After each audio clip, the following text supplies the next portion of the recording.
Why choose a Sleep Number smart bed? Can I make my site softer? Can I make my site firmer? Can we sleep cooler? Sleep Number does that. Cools up to 8 times faster and lets you choose your ideal comfort on either side. Your Sleep Number setting. Enjoy personalized comfort for better sleep night after night. It's our Black Friday sale. Recharge this season with a bundle of cozy, soothing comfort. Now only $17.99 for our C2 mattress and base, plus free premium delivery. Prices higher in Alaska and Hawaii. Check it out at a Sleep Number store or sleepnumber.com today. If you're a custodial supervisor at a local high school, you know that cleanliness is key.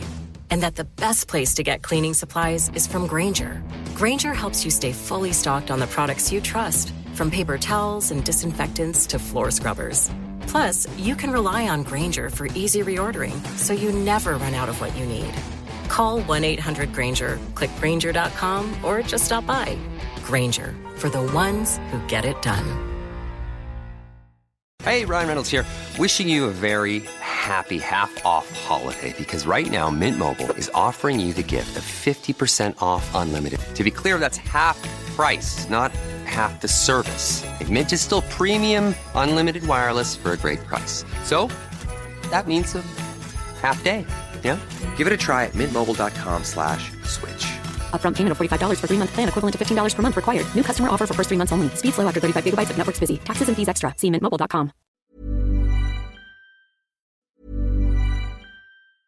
A lot of supplement brands chase trends, but if you're serious about your health, we know research-backed science is what actually moves the needle. Momentous works with the best brains in human science to create every formula, and every batch is made of pure ingredients, tested for safety, and does not contain fillers. So you get the best long-term results possible. Creatine isn't just for muscle gains, it's essential daily fuel for your brain, body, and long-term performance. Momentous CreaPure Creatine is backed by leading performance experts like Dr. Andrew Huberman and Dr. Stacy Sims. Sourced exclusively in Germany, CreaPure sets the gold standard for creatine, delivering the purest form, creatine monohydrate, that's rigorously washed and never cut with fillers. With over 2,000 5-star reviews, over 112,000 customers have seen the results firsthand. With Momentous, the fundamentals are done right. Right now, Momentous is offering our listeners up to 35% off your first subscription order with promo code ACAST. Go to livemomentous.com and use promo code ACAST for up to 35% off your first subscription order. That's livemomentous.com, promo code ACAST. Most people overpay for car insurance, not because they're careless, but because switching feels like too much hassle. That's why there's Jerry, your proactive insurance assistant. Jerry compares rates side by side from over 50 top insurers and helps you switch with ease. Jerry even tracks market rates and alerts you when it's best to shop. No spam calls, no hidden fees. Drivers who save with Jerry could save over $1,300 a year. Switch with confidence. Download the Jerry app or visit jerry.ai/ACAST today.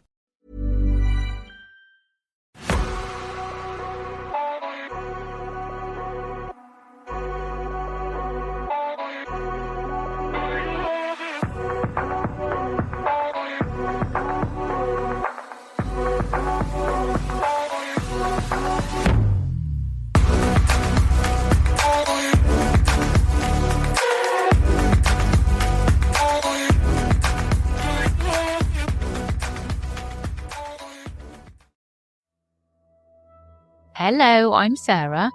And I'm Toby. And welcome to the Whispering Woods podcast. This episode is all about Krampus. Yes, it is Krampus night on Saturday. So this week we are doing Krampusy type stories all week. And we are also digging deep into the archive and bringing out an old Krampus episode that I've kind of tried to remaster a bit. I had to cut some of the speech out, but it's hilarious, Toby. It's you when you were 12. And yeah. We're going to do a rerun of it because, I just don't know why I was talking the way I was talking. Obviously nerves, trying to do a really good job. And yeah, my voice is just awful. But it is fun. If you'd like to support this podcast, you can do so by visiting patreon.com/The Whispering Woods, where we have a number of different tiers. For £2.50 a month, you can listen to the Whispering Woods episodes ad-free. And then for £4.50 a month, you can listen to the Whispering Woods and the After Dark episodes ad-free.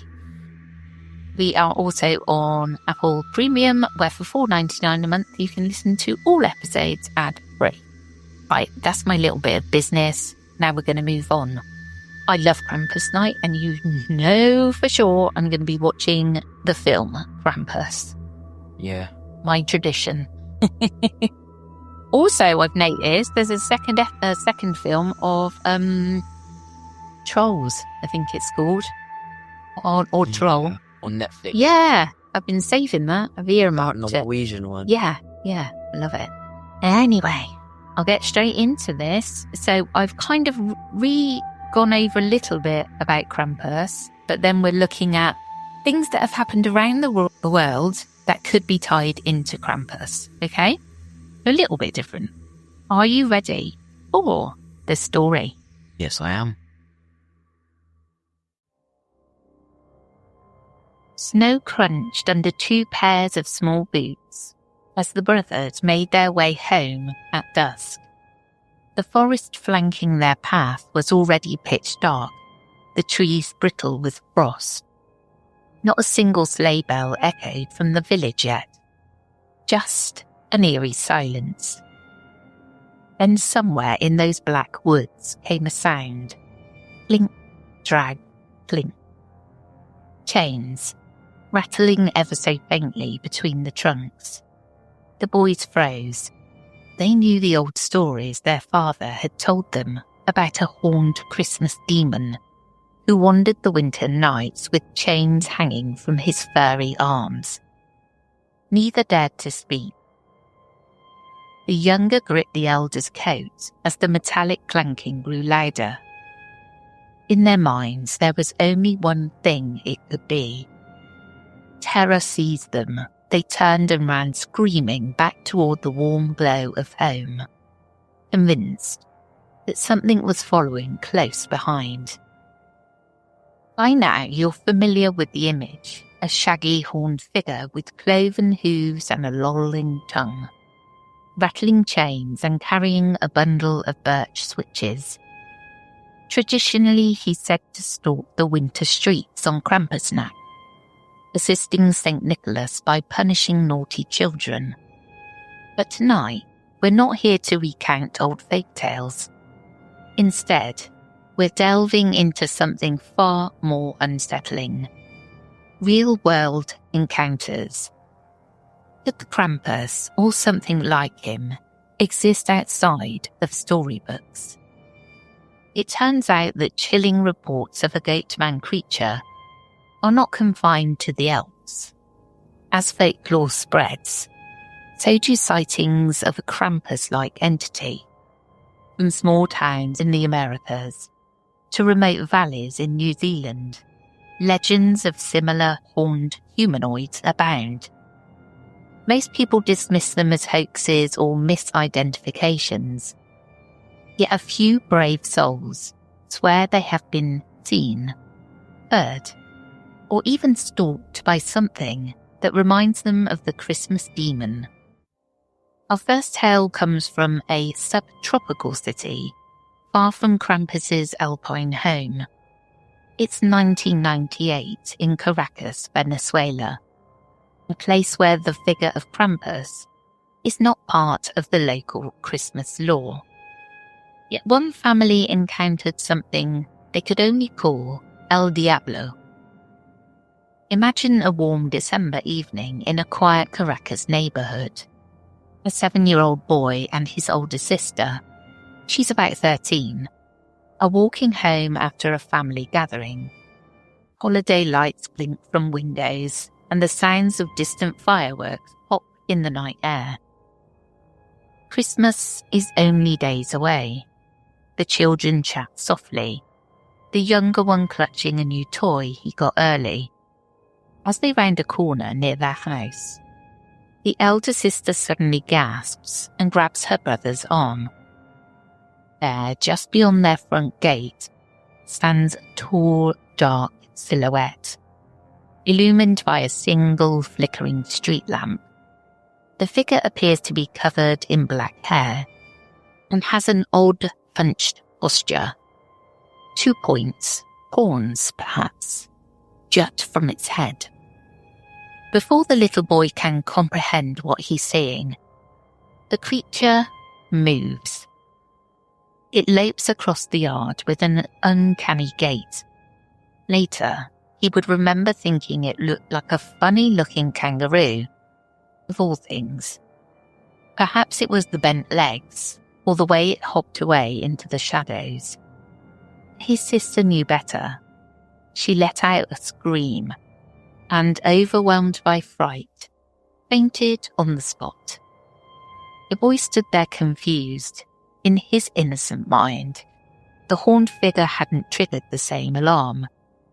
To him, it was weird and almost cartoonish, but not necessarily supernatural. Thinking perhaps he was dreaming, he nudged his sister, trying to wake her. By the time their parents rushed out amid the commotion, the mysterious figure was gone.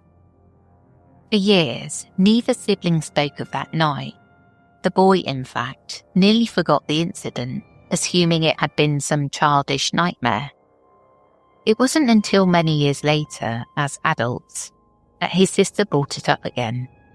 She finally asked, "Do you remember that night I collapsed in the yard? I saw something." The now-grown man felt goosebumps as the memory came rushing back.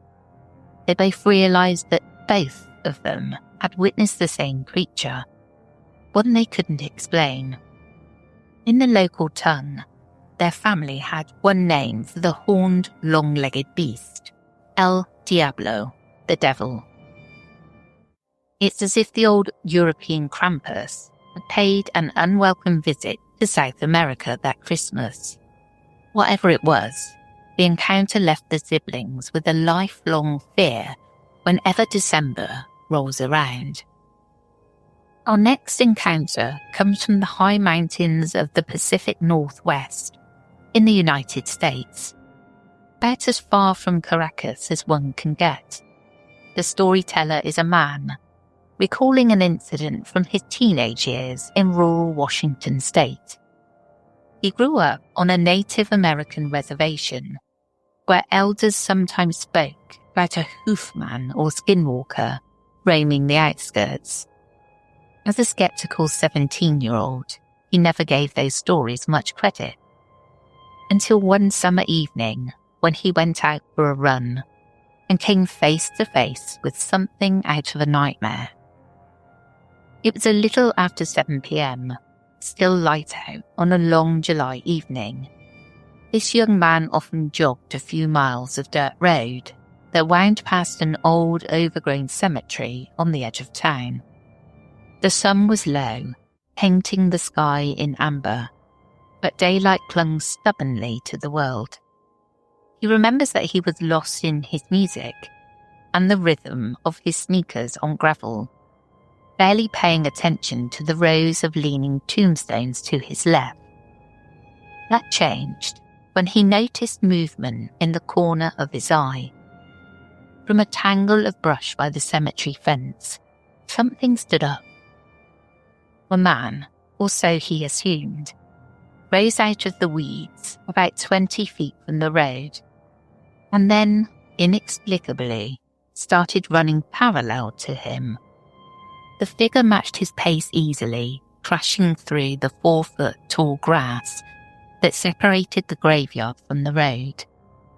At first, the teen's reaction was annoyance rather than fear.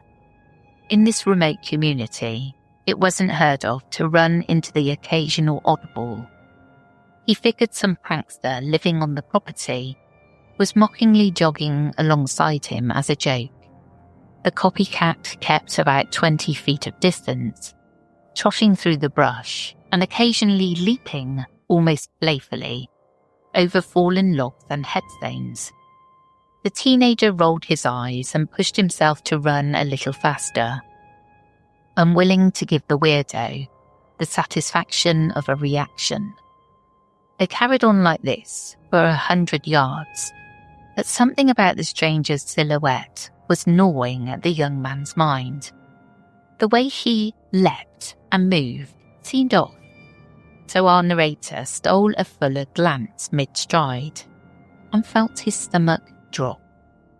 The figure's coat wasn't a coat at all. It appeared to be a shaggy hide draped over its body, and atop its head were not a hat or hood, but two curved horns. In one hand, if it was a hand, it carried a long stick or staff decorated with what looked like dangling feathers. The realization hit the teen that this was no ordinary person. A chill of fear finally cut through him. He skidded to a stop and spun around, heart hammering. Sensing the boy had stopped, the creature stopped too. It turned toward him fully for the first time. Now the two stood facing each other on opposite sides of the dirt road in the eerie stillness of a summer twilight. The young man's mind struggled to process what he was seeing, only 10 yards away in clear daylight. From the waist up, it did resemble a man, broadly built with two muscular arms and a torso draped in a tattered fur cape. But from the waist down, it had the legs of an animal, bent backwards at the knees, covered in coarse hair, ending in dark, shiny hooves. The creature's chest heaved as it panted from the run. It was tall, maybe 7 feet if it stood fully erect, and its face was unlike any human's. The teen found himself staring into a long, snouted face, like that of a wolf or wild dog, with pointed ears and a maw full of sharp teeth. A shaggy mane of fur hung from his neck. Shockingly, the thing's eyes held an intelligent, almost mischievous glint as they locked onto the boy. For a moment, neither moved. Then, in a gesture both absurd and terrifying, the Goatman did something unexpected. It began to run backwards, keeping its eyes on the boy while retreating a few steps. It opened its mouth and let out a rasping sound, half laugh, half snarl, and a long tongue lolled out between its fangs. That was the breaking point. With a cry of pure fear, the teenager turned and bolted back the way he came, sprinting down the road as fast as his legs could carry him. As he fled, he glanced over his shoulder repeatedly. The creature had stopped at the edge of the cemetery, watching him go. It did not give chase. It simply stood there amid the swaying grass, a horned silhouette against the dusk sky, until the boy was out of sight. He didn't stop running until he was through his front door, startling his family as he burst inside white as a sheet. Only once he caught his breath did he explain what he'd seen. Something. Of course his parents were sceptical. Broad daylight or not, it sounded unbelievable. The teen himself admits he spent years afterward trying to rationalise it. Maybe it was a man in an elaborate costume pulling a cruel prank. But deep down he knew the truth. No costume could move like that or look so real up close. It had to be a living creature. In the days following, one memory kept resurfacing in his mind. He recalled how the reservation elders, upon offering rides to youngsters walking alone at dawn, would often insist the kids remove their shoes first, to prove they had human feet and not hidden hooves. It was an old precaution against picking up a shape-shifting hoofman, a story he'd always dismissed as superstitious nonsense. Now he wasn't so sure. After his encounter, the legend of the hoofman suddenly felt all too real. In sharing his story, he wrote, "I don't believe in ghosts or Bigfoot or any of that, but I know what I saw. I just have no idea what it was, only that it wasn't human." The incident left him so shaken that even as an adult, he rarely goes jogging alone in the woods, especially not near that old cemetery on a summer evening. For our third account, we travel to a small rural town in Alabama, deep in the American South, where an entire family witnessed a Krampus-like apparition. This story unfolds on a cold December night in the early 2000s. A woman named Marjorie, we'll call her that for this story, was visiting her hometown for the holidays along with her mother. One night, Marjorie, her mum, and her grandmother found themselves restless at home. Perhaps grief played a part. It was the first Christmas after Marjorie's grandfather had passed away, and the family thought a late-night drive to the cemetery would be a cathartic way to feel close to him. So, a little after midnight, the three of them climbed into a car with a thermos of cocoa, planning to visit Grandpa's grave under the winter starlight. The road was empty as they drove out of the tiny town centre. Marjorie took the wheel, her mother in the passenger seat, and Grandma bundled in back. The atmosphere was peaceful at first. Quiet southern streets lined with leafless oaks. The car's headlights cutting a tunnel through the darkness. They turned onto the narrow lane leading to the cemetery, which sat at the end of a dead-end road abutting thick woods. Marjorie slowed down, rolling past the wrought iron arch that marked the cemetery's entrance. Gravel crunched under their tyres. Just then, Grandma leaned forward between the seats, eyes wide, and exclaimed, "Do you all see that?" Before Marjorie could ask what she meant, something bolted across the road, just a few yards in front of the car. Marjorie slammed the brakes.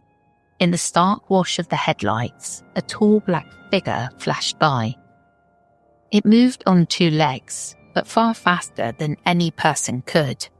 A blur of fur and shadow emerging from the cemetery gates and disappearing into the trees on the other side of the road. All three women saw it clearly for the briefest moment. "What was that?" Marjorie's mother cried out.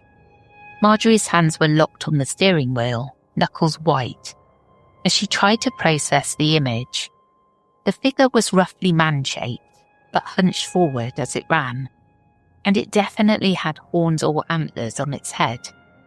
In the instant it crossed in front of them, its eyes had caught the light. She later recalled they shone a dull reddish colour, like an animal's at night. There was no mistaking it. This was not a deer. In fact, no animal common to Alabama matched what they saw. It looked for all the world like a goatman come to life out of folklore. Marjorie's grandmother began praying under her breath in the back seat. No one dared to step out of the car.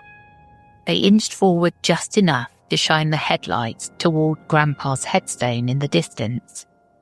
But not one of them was willing to get out and finish their original mission.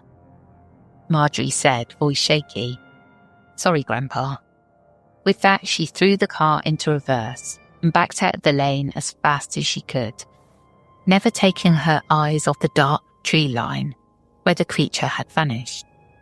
The family drove straight home in stunned silence, each replaying what they'd seen.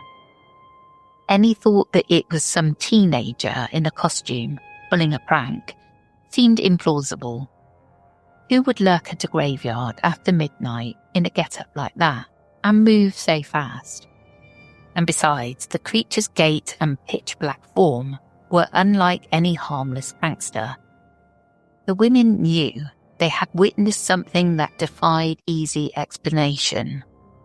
In the years that followed, Marjorie couldn't shake the memory of that horned shadow sprinting out from among the tombstones.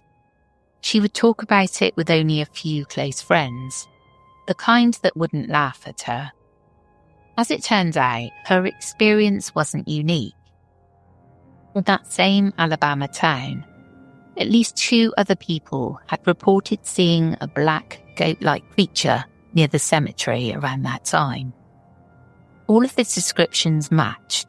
Tall, dark fur, standing on hind legs, and fleeing into the woods at incredible speed. Some locals quietly started referring to it as the Devil of Oak Grove Cemetery. Of course, skeptics said it was probably just a black goat that had gone feral, or a cow that escaped a pasture. But those who saw it know it was far too large and swift, and bipedal, to be any normal animal. Marjorie and her family certainly believe they encountered something straight out of a Christmas horror tale that night. To this day, she admits she feels a jolt of nerves whenever she drives past the cemetery after dark, especially in the dead of winter. The stories don't end there.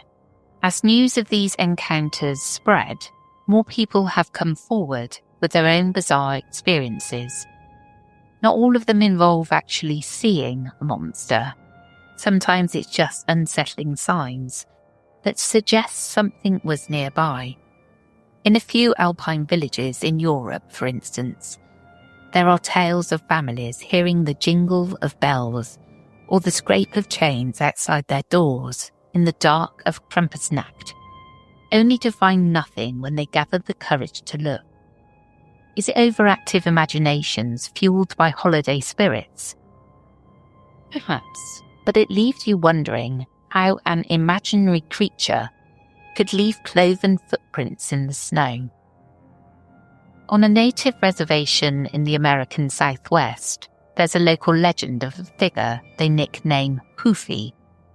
Far from being a wild marauder in the woods, Hoofy is said to blend in among ordinary people. He dresses very sharp and has a suave attitude, one source described. You'd never notice his hooves at first, because he's always in a nice suit, hair slicked back, a real gentleman, except for the goat legs hidden under those pressed trousers. Rumour has it he's been spotted in casinos late at night, buying drinks for strangers and making promises that often end in misfortune. A modern trickster devil, walking on polished hooves among the slot machines and neon lights. Those who claim to have encountered Hoofy describe an uneasy feeling, like they were suddenly prey in the presence of a predator wearing human skin. Could a Krampus-like entity adapt with the times, trading in rustic furs for a three-piece suit? Even the Appalachian region has its share of Goatman lore. Residents in remote parts of West Virginia and Kentucky have long spoken about the Goatman or similar creatures in the hills. Hikers report eerie experiences, the snap of a twig and a whiff of a musky animal scent, a scent of being watched. Once a camper woke to find large hoofprints circling the tent in fresh mud. One famous legend from Kentucky speaks of the Pope-Lick monster, a goat hybrid entity said to haunt an old railway trestle. While many dismiss it as urban legend, it shares an uncanny resemblance to Krampus imagery, further evidence that around the world, people separated by oceans have imagined or encountered something very similar. Are these all unrelated tales, or bits of a larger, scarier puzzle?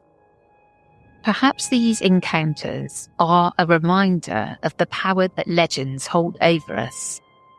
In the cold and dark of winter, when imagination stirs, who's to say that an old Yuletide demon cannot find a way to slip through? In old European folklore, Krampus comes calling only for the naughty. But if any of these accounts are to be believed, he or something like him might be out there, still, roaming far beyond alpine villages. Maybe he's always been out there, known by different names to different people. El Diablo, the Hoofman, the Goatman, or simply the Christmas Devil. Whether you take these stories at face value or with a hefty pinch of salt, one fact remains. Those who lived them are utterly convinced of what they saw and felt. Their fear is real. And on a snowy December night, when shadows caper the edge of your vision, their stories might just make you glance over your shoulder, heart pounding, and wonder, what if? As you turn off the lights this Krampus night, you might find yourself listening a little more closely. Was that the wind rattling the window? Or could it be the faint jingle of a chain? Stay safe, stay warm, and as always, sleep tight. Keep one eye on the dark, and maybe leave out an extra gingerbread cookie, just in case Krampus is hungry. If you're a maintenance supervisor at a manufacturing facility and your machinery isn't working right, Grainger knows you need to understand what's wrong as soon as possible. So when a conveyor motor falters, Grainger offers diagnostic tools like calibration kits and multimeters to help you identify and fix the problem. With Grainger, you can be confident you have everything you need to keep your facility running smoothly. Call 1-800-GRAINGER, click Grainger.com, or just stop by. Grainger, for the ones who get it done. A lot of supplement brands chase trends, but if you're serious about your health, we know research-backed science is what actually moves the needle. Momentous works with the best brains in human science to create every formula, and every batch is made of pure ingredients, tested for safety, and does not contain fillers. So you get the best long-term results possible. Creatine isn't just for muscle gains, it's essential daily fuel for your brain, body, and long-term performance. Momentous CreaPure Creatine is backed by leading performance experts like Dr. Andrew Huberman and Dr. Stacy Sims. Sourced exclusively in Germany, CreaPure sets the gold standard for creatine, delivering the purest form, creatine monohydrate, that's rigorously washed and never cut with fillers. With over 2,000 5-star reviews, over 112,000 customers have seen the results firsthand. With Momentous, the fundamentals are done right. Right now, Momentous is offering our listeners up to 35% off your first subscription order with promo code ACAST. Go to livemomentous.com and use promo code ACAST for up to 35% off your first subscription order. That's livemomentous.com, promo code ACAST. I really love these stories, and I've tied in tomorrow's classic ghost story to this as well, because years ago, I said that I probably would never do the Devil's Footprints as an episode because it's like so overdone. But I've done it, and I've done it in more of a kind of narrative way. So it's kind of got elements of where it's imagined what happened, but going from the information that is available, if that makes sense. Yeah. You do know the Devil's Footprints, right? Okay, because we're recording that tomorrow. And I think you'll enjoy it. It's great. And it's in Devon. And that's where we're off to in January. To one of the places is Dawlish, where the footprints appeared. And it's great. Yeah. Yeah. So we've got all kinds of footprints and stuff going on this week. And then the Reddit episode is also kind of connected to this time of year. Yeah. Any thoughts on Krampus? Yeah. What? He's a big geezer, isn't he? I love the way that he appears in the movie Krampus. Yeah, when you're naughty and that. Yeah, just the way the way he looks, that specific Krampus is great. It's huge, the horns, everything. It looks really good, that Krampus. Yeah, I remember watching a movie where it's like, he's like proper massive. He's like wham, yeah, muscly, yeah, and he's like, he had like beef with Santa. Oh, okay. But at the end of the film, they was like mates because he like beat his sister or something. Oh, okay. That's a different one. Yeah. That's more of a horror one. I haven't seen that one. I've seen the one with the little boy in the family. You've seen that one as well, haven't you? And I've got the bell that's very similar, and I love it. Yeah. Well, that's the end of this episode. I hope you enjoyed, and we'll catch up with you.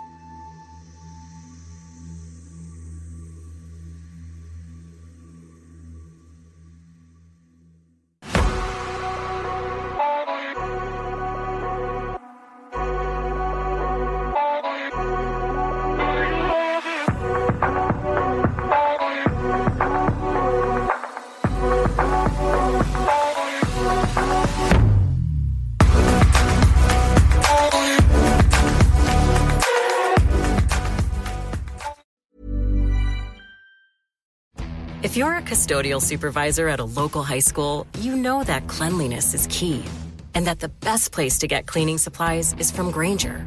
Granger helps you stay fully stocked on the products you trust, from paper towels and disinfectants to floor scrubbers. Plus, you can rely on Granger for easy reordering, so you never run out of what you need. Call 1-800-GRANGER, click Granger.com, or just stop by. Granger, for the ones who get it done. Why choose a Sleep Number smart bed? Can I make my site softer? Can I make my site firmer? Can we sleep cooler? Sleep Number does that. Cools up to 8 times faster and lets you choose your ideal comfort on either side. Your Sleep Number setting. Enjoy personalized comfort for better sleep night after night. It's our Black Friday sale. Recharge this season with a bundle of cozy, soothing comfort. Now only $17.99 for our C2 mattress and base, plus free premium delivery. Prices higher in Alaska and Hawaii. Check it out at a Sleep Number store or sleepnumber.com today.